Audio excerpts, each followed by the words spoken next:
नमस्कार। आज हम आपको जो कहानी सुनाने जा रहे हैं वो कहानी ज्ञान से परिपूर्ण है। ये कहानी 4 युगों की कहानी है। दोस्तों, आप सभी से निवेदन है कि कहानी को कृपया पूरा सुनिएगा। कहानी बहुत ही रोचक है। एक समय की बात है, चारों युग यानी चारों भाई एक साथ बैठे हुए थे। तब आपस में चारों में विवाद होने लगता है। सतयुग, त्रेता युग, द्वापर युग और कलयुग चारों एक साथ बैठे हुए विवादों में उलझने लगे थे। सबसे पहले सतयुग कहने लगा कि अरे मूर्खों, तुम सब मुझसे छोटे हो, तुम मेरी बराबरी कैसे करने लगे। जब त्रेता युग ने ये बात सुनी तो कहने लगा, तुम सबसे बड़े कैसे हो सकते हो, हम सब में सबसे बड़ा तो मैं हूँ, मैं ही सर्वश्रेष्ठ हूँ, तुम सर्वश्रेष्ठ नहीं हो सकते। तब तक द्वापर युग बोल उठा कि तुम सर्वश्रेष्ठ कैसे हो सकते हो, तुम सभी में श्रेष्ठ तो मैं ही हूँ, तुम्हारा श्रेष्ठ होने का तो प्रश्न ही नहीं उठता। तब तक कलयुग कहने लगा कि तुम तीनों श्रेष्ठ बन रहे हो, परंतु हकीकत तो जानते ही नहीं, वास्तविकता में श्रेष्ठ तो मैं हूँ। इस तरह से चारों युग आपस में झगड़ने लगे। तब चारों युगों ने सोचा कि हम आपस में फैसला नहीं कर सकते। तब जाकर चारों युगों ने आपस में निर्णय किया कि हम ऐसे फैसला नहीं कर सकते, हम सब में से कौन बड़ा है, कौन सर्वश्रेष्ठ है, इसका फैसला तो भगवान भोलेनाथ करेंगे। चलिए वहां चलते हैं, वही आदि और अंत हैं, वही हमें बताएंगे कि हम में कौन बड़ा है और कौन छोटा है। इसका निर्णय स्वयं भगवान शंकर ही करेंगे, इसका निर्णय हम नहीं कर सकते। चारों युगों ने मिलकर योजना बनाई कि चलिए कैलाश पर चलते हैं। चारों युग कैलाश पर्वत पर चले जाते हैं। जब वह कैलाश पर्वत पर पहुंचते हैं तो द्वारपाल उन्हें रोक लेते हैं। द्वारपाल कहते हैं कि तुम चारों कौन हो और कहां जा रहे हो। तो चारों युग कहने लगे कि हे द्वारपाल, हम 4 युग हैं और हम भगवान शिव से मिलना चाहते हैं, उन्हें हमारे आने की सूचना दीजिए। स्वयं नंदीश्वर महाराज भगवान शिव के पास आए और भगवान से कहने लगे, हे कैलाशपति, आपसे चारों युग मिलना चाहते हैं। भगवान शिव कहते हैं कि जाओ, उन्हें सम्मान से हमारे समक्ष ले आओ। भगवान नंदीश्वर चारों युगों को लेकर भगवान शिव के पास पहुंच जाते हैं। भगवान शिव ने चारों को सम्मान सहित अपने द्वार में बैठाया। चारों लोग भगवान शिव को प्रणाम करते हैं। तब भगवान शिव ने चारों युगों से कहा कि आप सभी का हमारे कैलाश पर स्वागत है। कहो, तुम्हारे आने का क्या कारण है। तुम तो स्वयं ही काल चक्र हो, तुम तो स्वयं ही समय हो, फिर ऐसा क्या कारण है कि तुम्हें हमारे पास आना पड़ा। चारों युग कहते हैं कि हे सृष्टि के रचयिता, हे भगवान शिव, हम चारों में विवाद खड़ा हो गया है और हम उस विवाद का समाधान नहीं कर पाए, इसलिए आपके पास आए हैं। अब आपसे निवेदन करते हैं कि आप ही कुछ फैसला कीजिए कि हम में से बड़ा कौन है। इस पर भगवान शिव कहते हैं, मैं जानता हूँ कि आप सभी युग अपने आप को सर्वश्रेष्ठ बताने की कोशिश कर रहे हैं, लेकिन वो कैसे, ये बताओ। इस पर सतयुग भगवान शिव से कहता है कि देखिए भगवान, मेरी आयु सबसे ज्यादा है, मैं 17 लाख वर्ष का हूँ और अन्य युग तो हमसे बहुत छोटे हैं, इसलिए मैं इन सभी से लंबी आयु का हूँ। तब कलयुग बोल उठा, कहने लगा, हे प्रभु, व्यक्ति आयु से बड़ा नहीं होता, व्यक्ति तो गुणों से बड़ा होता है। प्रभु, मैंने तो यही सुना है। भगवान शिव ने कलयुग की दलील को माना और सतयुग से कहा कि सतयुग, पर तुम इस तरह तो सबसे बड़े नहीं हो। सतयुग कहने लगा कि हे प्रभु, मेरे युग में तो जो व्यक्ति हुए वे बड़े ही बलवान हुए, बड़े ही पराक्रमी हुए कि पृथ्वी को उठा ले जाएं। ऐसे पराक्रमी और बलवान व्यक्ति मेरे राज्य में थे। और जब मेरा युग था तो उसमें भगवान विष्णु ने कई अवतार लिए। देखिए प्रभु, नरसिंह अवतार मेरे ही काल में हुआ, वाराह अवतार भी मेरे ही काल में हुआ और मत्स्य अवतार भी मेरे ही काल में हुआ। तब त्रेता युग बोल उठा, नहीं प्रभु, क्या श्री विष्णु के अवतार होने से ही वो बड़े हो सकते हैं। तो प्रभु, अवतार तो मर्यादा पुरुषोत्तम श्री राम जी के काल में भी हुआ था, जिन्होंने संसार को मर्यादा सिखाई और भगवान की ताकत दिखाई। कुंभकर्ण जैसे योद्धा, रावण जैसे योद्धा मेरे ही शासनकाल में हुए। हे प्रभु, इस तरह तो सतयुग सबसे बड़ा नहीं हो सकता, तो इन सब में बड़ा तो मैं हूँ। जब ये बात द्वापर युग ने सुनी तो द्वापर युग कहने लगा कि हे प्रभु, परंतु ये दोनों बड़े कैसे हो सकते हैं। देखिए प्रभु, आप जानते हैं कि जब मेरा शासन काल था तो मेरे काल में तो भगवान श्री कृष्ण जैसे अवतार पैदा हुए, जो कि 16 कला से संपूर्ण और पार ब्रह्म परमेश्वर थे, जिन्होंने अपना ऐसा विकट रूप दिखाया कि साक्षात ब्रह्मा और विष्णु भी नहीं दिखा सकते। हे भगवान, योद्धाओं की बात करते हैं तो मेरे शासन काल में बड़े बड़े योद्धा कंस, जरासंध, भीष्म पितामह और 5 पांडव तो मेरे ही शासन काल में हुए थे। प्रभु, स्वयं बलराम भी मेरे शासन काल में हुए। तो बताइए प्रभु जी, मेरे शासन काल में कौन सा योद्धा इन योद्धाओं से कम था। हे प्रभु, इन सब में बड़ा तो मैं हूँ। इस पर कलयुग कहता है कि हे प्रभु, मैं इनकी बातें मान लेता हूँ, परंतु ये बात भी मिथ्या नहीं है कि इनके शासन काल में जो भी योद्धा हुए, जो भी अवतार हुए, उनमें बुद्धि नहीं थी। वे बिल्कुल मूर्ख थे, और जिनके शासन काल में मूर्ख प्राणी पैदा हो, क्या वो बुद्धिमान हो सकते हैं? क्या वो सर्वश्रेष्ठ हो सकते हैं? कलयुग कहने लगा कि नहीं भगवान, मेरा शासनकाल सबसे अच्छा है। मेरे युग में व्यक्ति दुख नहीं पा सकता। अच्छी अच्छी और नई नई तकनीकों से परिपूर्ण सर्वश्रेष्ठ है। जब भगवान शिव ने चारों युगों की वाणी सुनी, चारों के उत्तर सुने, चारों की बहस सुनी, तो भगवान शिव अपने मन में विचार करने लगे और सोचने लगे कि इनका फैसला कैसे किया जाए। पास में ही माता पार्वती बैठी थी। माता पार्वती कहती है कि हे प्रभु, अगर आपने इनका फैसला नहीं किया तो फिर इनका फैसला कौन करेगा? फिर तो चारों भाई आपस में ही मर जाएंगे। इसलिए महादेव, आप ही इनका फैसला कीजिए। सभी देवता मिलकर भगवान शिव से कहने लगे कि हे भोलेनाथ, आप इनका फैसला करें, नहीं तो चारों युग आपस में ही लड़ने लगे तो फिर क्या होगा? सृष्टि का काल चक्र रुक जाएगा, समय का व्यवहार रुक जाएगा।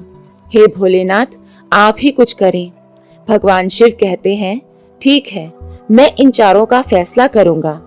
भगवान शिव ने चारों युगों से कहा कि मैं तुम चारों की परीक्षा लूंगा, और जो परीक्षा में सफल हुआ वही सबसे बड़ा होगा। सतयुग बोल उठा कि हे भगवान, आप जो चाहे परीक्षा ले लीजिए। कलयुग कहता है कि हे प्रभु, हम भी परीक्षा देने के लिए तैयार हैं, आप परीक्षा ले लीजिए।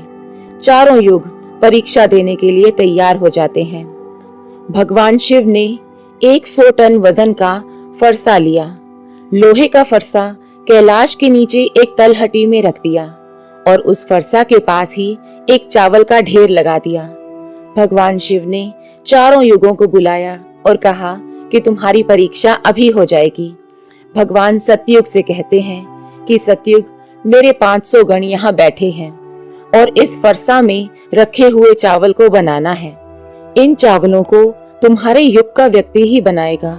मेरे यहाँ जितने भी गण हैं वे सब भोजन करेंगे। भगवान शिव कहते हैं कि हे सतयुग, तुम तुम्हारे युग का व्यक्ति बुलाओ और उसे भोजन बनाने के लिए भेज दो। हम सभी लोग यहाँ खड़े होकर देख रहे हैं। जब भगवान शिव की बात सतयुग ने सुनी तो एक बहुत बड़ा बलवान योद्धा सतयुग ने बनाया और कह दिया कि जाओ बेटे, इस परसे में चावल बनाओ और आकर के भगवान शिव के इन सभी गणों को भोजन करवाओ। अपने महाराज का आदेश सुनकर सतयुग का आदमी चलता है। वहां जाकर के देखता है कि उस फरसे का भार 100 टन से ऊपर है। वह तो सतयुग का व्यक्ति था, वह बड़ा ही बलवान था। उसने एक बहुत बड़ी भट्टी खोदी। खोदने के बाद पेड़ों को तोड़ करके लाया और उसमें अग्नि जलाई। अग्नि जलाने के बाद फरसे को एक हाथ से उठाया और उठा करके भट्टी पर रख दिया और चावल और पानी डाल दिए और चावल बना डाले। जब बहुत ही विशाल फरसा में चावल बन गए तो उस सतयुग के व्यक्ति ने समस्त गणों को बिठाया, पत्तल दिया और चावलों से भोजन कराया। उसने अपना कार्य पूरा करके अपने मालिक सतयुग के पास आया और कहने लगा कि हे प्रभु, मैं जा रहा हूँ, अब मेरा काम हो गया है। भगवान शिव और अन्य लोग देख रहे थे। भगवान शिव त्रेता युग से कहते हैं कि हे त्रेता, अब तुम अपने युग के व्यक्ति को भेजो और ये फरसा जो रखा हुआ है उसे मैं अपनी माया से हटा देता हूँ और दूसरा फरसा इसी के समान बना देता हूँ। अब तुम अपने योग्य व्यक्ति से इस चावल को बनवाओ और मेरे 500 गणों को भोजन करवाओ। तो त्रेता युग ने कहा, ठीक है प्रभु, जैसी आपकी आज्ञा। तो त्रेता युग ने भी अपना एक महान योद्धा कुंभकर्ण जैसा बलवान प्रकट कर दिया और उसे आदेश दिया कि जो तलहटी में नीचे 100 टन का फरसा रखा हुआ है, इसमें चावल पकाना है और जब चावल पककर तैयार हो जाए तो इन 500 गणों को खाना खिलाना है। त्रेता युग का व्यक्ति भी बड़ा ही बलवान था। वह जाता है, उस फरसे के पास जाकर भट्टी खोदी, उस फरसा को दोनों हाथों से ताकत लगाकर उठाकर भट्टी पर रख दिया और अग्नि जलाकर उसमें चावल डाला, पानी डाला और चावल पककर तैयार हो गए। उस त्रेता युग के व्यक्ति ने उस फरसे से चावल निकालकर भगवान के जितने भी गण थे उन सबको भोजन खिला दिया। भोजन करने के पश्चात सभी गण वापस चले गए और अन्य 500 गण भगवान शिव के पास आ गए। भगवान शिव ने अपनी शक्ति से फरसे को समाप्त कर दिया और भगवान शिव द्वापर युग से कहने लगे कि द्वापर, ये दोनों युग तो अपनी परीक्षा दे चुके हैं, अब तुम्हारी बारी है। देखो, इतना ही बड़ा फरसा उस तलहटी में तुम्हें दिखाई दे रहा होगा और हजारों मन चावल रखे हुए हैं। मेरे अन्य 500 गण यहाँ पधार चुके हैं, उन्हें भोजन करवाओ। तो द्वापर युग कहने लगा कि प्रभु ठीक है, जैसी आपकी इच्छा है, मैं पूरा प्रयत्न करूंगा कि मेरे युग का जो व्यक्ति है आपके सभी गणों को खाना खिला सके। तो द्वापर युग ने भी एक बड़ा ताकतवर और बलवान व्यक्ति को बनाकर खड़ा कर डाला और उसे कहा कि तलहटी में फरसा रखा हुआ है, वहां रखे उस फरसे में चावल को पकाना है और पकाकर इन सभी गणों को भोजन कराना है। वह व्यक्ति अपने प्रभु से कहता है कि ठीक है प्रभु, जैसी आपकी आज्ञा। द्वापर युग का व्यक्ति चलता है। उसने देखा कि फरसा तो कुछ बड़ा है, उठाने में ताकत लगानी पड़ेगी, परंतु उसने भट्टी खोदी, लकड़ियों की व्यवस्था करके उस फरसे को दोनों हाथों से पूरा दम लगाकर उठाया, क्योंकि उसे सतयुग और त्रेता युग के व्यक्ति ही उठा सकते थे। पूरी ताकत लगाकर उसने फरसे को उठाया और जैसे तैसे उसे धरती पर रख दिया। अब आग लगाई और चावल डाल दिए। जब चावल पक गए तो उसने भगवान शिव के सभी गणों को भोजन कराया। द्वापर युग का व्यक्ति अपने मालिक के पास आता है और कहता है कि हे प्रभु, मैंने अपना काम कर दिया। द्वापर युग ने उसकी पीठ थपथपाई और कहा, शाबाश, आप जा सकते हो। अब भगवान शिव कहते हैं कि हे कलयुग, अब तुम्हारी बारी है। जो फरसा तुम देख रहे हो उसका वजन 100 टन है। अब तुम्हें परीक्षा देनी है। तुम सबसे छोटे हो, लेकिन तुमने माना नहीं। तुम्हारी आदमी का आयु भी मात्र 100 वर्ष का है, जबकि सतयुग की आयु 10 लाख वर्ष होती थी। त्रेता युग में 10,000 वर्ष होती थी और द्वापर युग में 1,000 वर्ष होती थी और कलयुग तुम्हारे शासन काल में 100 वर्ष की उम्र का ही व्यक्ति होता है और तुम्हारा आदमी भी बहुत छोटा है। भगवान शिव की बातें कलयुग ने सुनी तो कलयुग कहने लगा कि प्रभु ठीक है, मैं आपकी बात मानता हूँ, लेकिन आप मुझे पहले ही इस तरीके से हताश तो मत कीजिए। आप तो न्याय करता है प्रभु, तो आप सबको मौका दें, मुझे भी परीक्षा देने का मौका दें। हम परीक्षा देखेंगे, यदि हमसे ना हो पाए तब हम जाकर मानेंगे। भगवान शिव कहते हैं, ठीक है, अपना आदमी बुला लो। ये फरसा देख रहे हो, 100 टन का है, उसमें ढेर चावल का रखा हुआ है। अब तुम्हारा व्यक्ति क्या करेगा? कलयुग कहता है कि ठीक है प्रभु, आप मेरा तमाशा तो देखिए।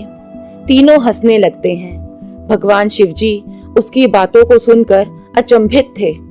भगवान शिव सोच रहे थे कि क्या कलयुग का व्यक्ति इतने टन का फरसा उठा पाएगा। कलयुग ने बड़ा ही बुद्धिमान व्यक्ति पैदा किया, बड़ा ही तेज व्यक्ति था, बहुत ज्यादा सोचने वाला व्यक्ति था। सभी गुणों से संपन्न व्यक्ति को कलयुग ने पैदा किया और व्यक्ति से कहा कि बेटे, तुम्हें अपनी शक्ति दिखानी है, परीक्षा का समय है। यदि तुम इसमें असफल हो गए तो मैं सबसे छोटा हो जाऊंगा। वह व्यक्ति अपने महाराज से कहता है कि महाराज, आप इस एक फरसा की बात करते हैं, आप ऐसे हजारों फरसे भी हमारे सामने रख दो तो भी कोई परेशानी नहीं। जब उस व्यक्ति की बात तीनों युगों ने सुनी तो वे हंसने लगे। एक छोटा सा व्यक्ति जिसकी लंबाई मात्र 3 हाथ है, वो क्या करेगा, जबकि हमारे युगों में तो व्यक्तियों की लंबाई बहुत हुआ करती थी। ये बात तो सच है। सतयुग के लोगों की लंबाई 21 हाथ, त्रेता के व्यक्ति की लंबाई स्वयं के 4 हाथ थी और द्वापर के युग के व्यक्ति की लंबाई स्वयं के 7 हाथ थी और कलयुग के व्यक्ति की लंबाई तो स्वयं के 3.5 हाथ होती है। तीनों युग बड़े जोर जोर से हंस रहे थे। कलयुग कहता है कि आप बस देखते रहिए, मैंने अपने लड़के को भेज दिया है। कलयुग का आदेश पाकर तीव्र बुद्धि वाला कलयुग का व्यक्ति उस तलहटी में आया। आकर उसने देखा कि परसा तो बहुत विशाल है, बहुत वजन है, मैं इसे उठा नहीं पाऊंगा। तो व्यक्ति ने दिमाग लगाया, उस परसे के नीचे मिट्टी खोदना शुरू कर दिया। उसे तो हिलाया तक नहीं और उसके नीचे मिट्टी की भट्टी खोदकर तैयार कर दी। लकड़ियों की व्यवस्था करने में उसे थोड़ा सा भी समय नहीं लगा, क्योंकि लकड़ियां तो वहीं रखी हुई थी। उसने उन्हीं लकड़ियों को उठा लिया और उस भट्टी में आग जला दी। फरसे में रखे चावल में पानी डाला और बस कुछ ही समय में चावल पककर तैयार हो गए। वह कलयुग का व्यक्ति इतना दिमाग वाला था, उसने कुछ भी नहीं किया और भगवान शिव के गणों को एक कतार में बिठा दिया और उन गणों से कहा कि कृपया आप में से 4 गण मेरे साथ आएं और इन चावलों को सभी गणों में बांट दें। भगवान शिव के 4 विशाल गण चलते हैं और उन चावलों को बाल्टियों में भर भर के सभी गणों में परोस देते हैं। तब कलयुग कहता है कि आप सब भोजन कर सकते हैं। भगवान शिव के सभी गण खुशी खुशी भोजन करते हैं। कलयुग का मनुष्य उन 4 शेष बचे गणों को भी भोजन कराने लगता है। भोजन कराने के बाद उस फरसे को साफ कर देता है और फरसा वहीं छोड़ देता है। उसका काम पूरा हो गया। अपने महाराज कलयुग के पास आया और आकर के कलयुग से कहा कि हे प्रभु, मैंने आपका काम कर दिया है। कलयुग बहुत खुश हुआ और अपने व्यक्ति की पीठ थपथपाने लगा। कहने लगता है, वाह, शाबाश, आपने मेरी लाज रख ली, आपने मेरी परीक्षा पास कर ली। भगवान शिव और बाकी के तीनों युग ये देखकर अचंभित रह गए। कलयुग कहने लगा कि हे भगवान, अब आप तय कीजिए कि हम में से बड़ा कौन है। भगवान शिव विचार करने लगे और सोचने के बाद जवाब दिया। भगवान शिव कहते हैं, मैंने तुम चारों की परीक्षा देखी। जब सतयुग का व्यक्ति आया तो उसने अपनी ताकत लगाई और ताकत लगा करके फरसे को उठाकर अग्नि पर रख दिया और स्वयं ही मेरे सभी गणों को चावल परोसा। जब त्रेता युग की बारी आई तो उस व्यक्ति ने भी बिल्कुल वैसा ही किया। फरसे को उठाकर भट्टी पर रखा, चावल डालकर पानी डाला और उसे पकाया, सबको खिलाया और इसी तरीके से द्वापर युग के व्यक्ति ने भी किया। परंतु तुम देखते नहीं कि मात्र 3.5 हाथ का व्यक्ति, इसकी बुद्धि देखिए कितनी तीक्ष्ण है और कितना विशाल फरसा था वो। वह उसे हिला भी नहीं सकता था। उसने उसी में चावल बना लिए। मेरे गणों को यदि वह स्वयं परोसता तो शायद परेशान हो जाता। देखिए उसकी बुद्धि, उसने उसमें से 4 गण अपनी सहायता के लिए बुलाए और उन 4 गणों से भोजन को परोसने में मदद मांगी और स्वयं बैठा रहा। कितना बुद्धिमान व्यक्ति हुआ ये। भगवान शिव कहते हैं कि कलयुग बड़े बुद्धिमान व्यक्तियों का युग होगा। इसमें मशीनों का आविष्कार होगा, बड़े बड़े दिमाग रखने वाले व्यक्ति होंगे। भगवान शिव कहते हैं कि तुम सब जैसा शासन करते आए हो चलो ठीक है, तुम सबके युग में बड़े बड़े योद्धा हुए हैं, लेकिन तुम्हारे व्यक्तियों में ऐसी तीक्ष्ण बुद्धि का अभाव था। उन्होंने कभी बुद्धि का उपयोग नहीं किया। नहीं तो कुंभकर्ण, रावण के जैसे महान योद्धा जिनको मारने के लिए स्वयं भगवान को अवतार लेना पड़ा, कितने मूर्ख थे। ये नहीं जान सके कि ये भगवान है, ये सृष्टि के रचनाकार हैं, और उनसे युद्ध किया और सभी के सभी मारे गए। कलयुग के व्यक्तियों को देखो कितने बुद्धिमान हैं, और आगे आने वाले कलयुग के राज में वैसे ही बुद्धिमान व्यक्ति देखने को मिलेंगे। तो भगवान शिव ने फैसला किया कि तुम चारों में से सबसे बड़ा कलयुग होगा। कलयुग मशीनों का युग होगा। इस समय में बड़ी बड़ी मशीनों का आविष्कार होगा, जो कि सतयुग, त्रेता युग और द्वापर युग में नहीं हो पाया। भगवान शिव की बात सुनकर चारों युग भगवान शिव की बात मान लेते हैं और अपने अपने राज्यों को लौट आते हैं। तो आपने देखा कि कैसे भगवान शिव ने चारों युगों का फैसला किया। हम आशा करते हैं कि आपको इस कहानी से बहुत कुछ सीखने को मिलेगा। भगवान शिव आप सभी पर अपनी कृपा बनाए रखें। इस आशा के साथ हम आपसे विदा लेते हैं। धन्यवाद।